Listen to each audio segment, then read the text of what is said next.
Previously on Thinking Tackle, as the match got underway, it looked ominous with Captain Fairbrass tearing England into an early lead.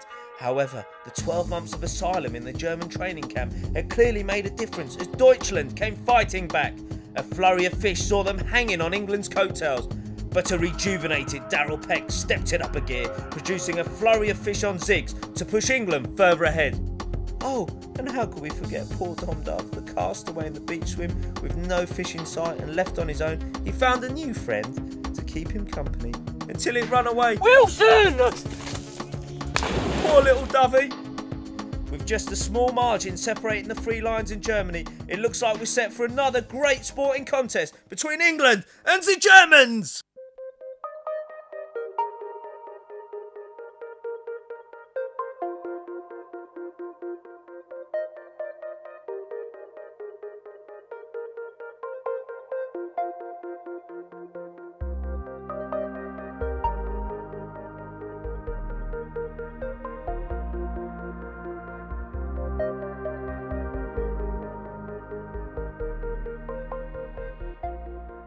Welcome to the latest episode of Thinking Tackle. I'm Ali Hamidi. We're back at Gigantica Lake for the European Carp Cup, and as you can see, Team England look like they're going to roar ahead. They've got two fish on here, both on Darryl Peck's rods and both on zig rigs. They're doing the business, and I'm going to let them take it away, see if we get these fish in, because one looks like a real special one.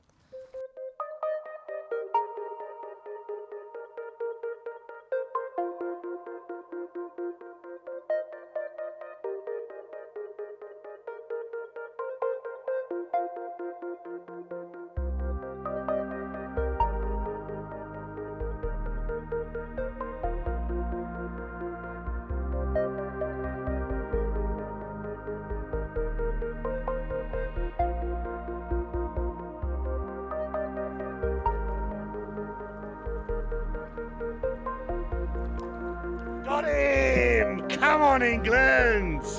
Wicked.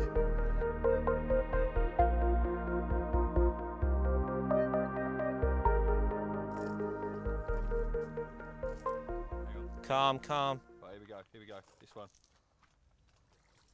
Go on! Come on, England! What a start to show two.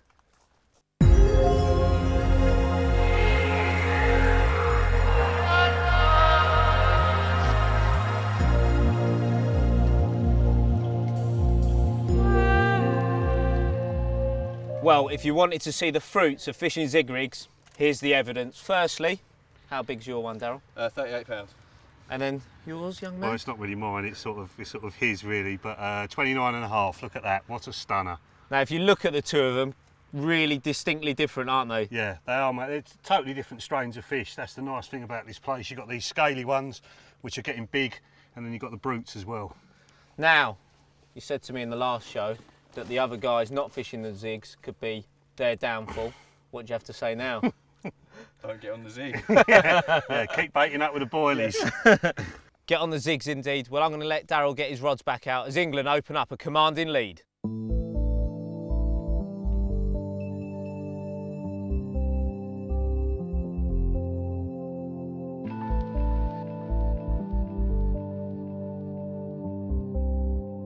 Well, finally, the Dutch have caught another one. Chris, it's been a long wait. How big's this one?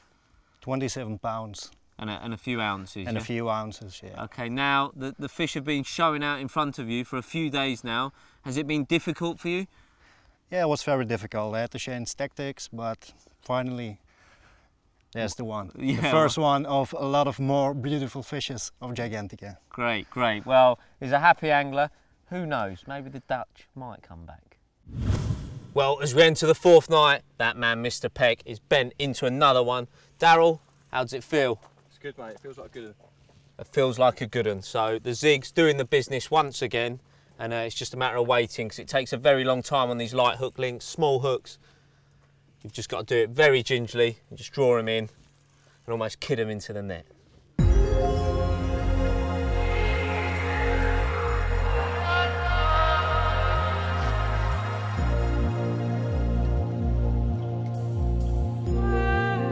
Well, there we have it. Not one of the big ones in Gigantica, but an absolute stunner. And more importantly, more pounds on the board for England. Well, I didn't want to just get this one slipped back before you got a chance to look at it. 17.5 £, but Daryl Peck can't be here because he's in the zone getting the rod back out. But a stunning one, and more importantly, more pounds for England. They're right in the lead.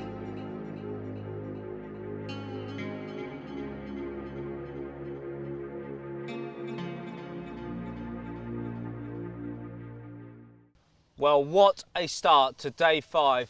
Jens, yesterday at dinner, you were stitched up with the bowl of fire. Yes. Has it ignited the fire in your stomach? How big is it? Very, very big. How big exactly? Oh, the fish. It's 51.5. What a flying start to the day. Etienne, you're not dead and buried yet, are you? No. we are very happy with the result. Last year we have lost, but we came back to fight, and we will fight till the end. You are fighting like only Germans can, absolutely clawing back the lead. I believe this gets you to be, well, within 90 pounds of England, yeah. And it's all to fight for. Jens, confident of a few more? Yes. Well, it's about time you give the audience a German battle cry. Take it away. Deutschland!